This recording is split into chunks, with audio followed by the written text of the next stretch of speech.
I'm very happy because I'm free now, I'm safe, but I left behind many things.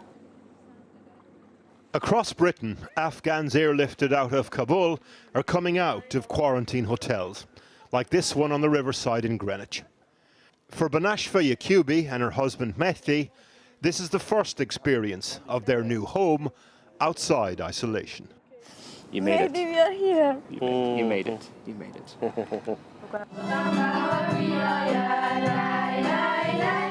She was a commissioner with the Afghanistan Human Rights Commission. Her work focused on educating children who were blind. No sooner had she left the hotel yesterday than she was advocating again on their behalf. I leave behind my children.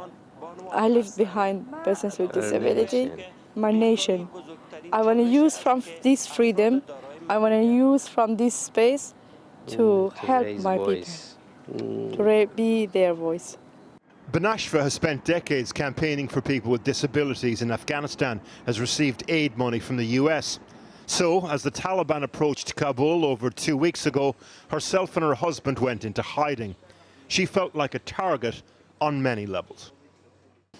As far as you're concerned, you sort of caused offence to the Taliban's worldview on lots of different levels. A, you were a human rights activist, and B, you're disabled yourself. And C, I'm a woman. Of course.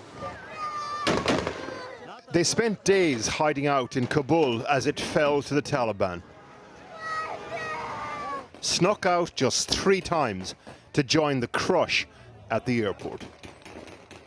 We've seen the images on television of this, but of course, even though you were there, you weren't able to see what was happening around you. And I'm just wondering, can you describe how you processed that situation? The crying of the children, shouting of the women, men, the sound of beaten, everything, really bad sounds that you can have the imagination. With the help of the Danes and the British, herself and her husband eventually made it out. 14% of the Afghan population are severely disabled, decades of war taking their toll. In the mid-2000s, a study found that the majority of Taliban suicide bombers were disabled, indicative perhaps of the stigma around disability in Afghan society. Then there's the religious notion that disability signifies some sort of punishment for past sins. We asked the Taliban about the new regime's approach to people with disabilities.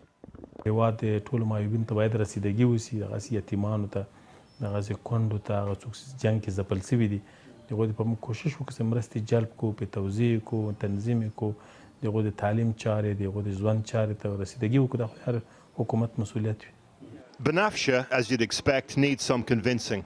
She wants Western governments to redouble efforts to get disability activists out.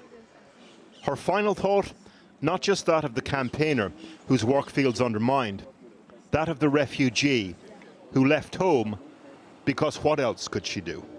It sounds like you have some hope still for the future of Afghanistan. Or do you? Honestly, I don't know how to publish this, but honestly, no. Do you know? No.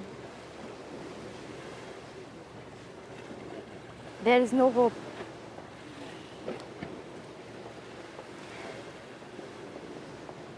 If I have a little bit hope, a short window, I will not leave my country.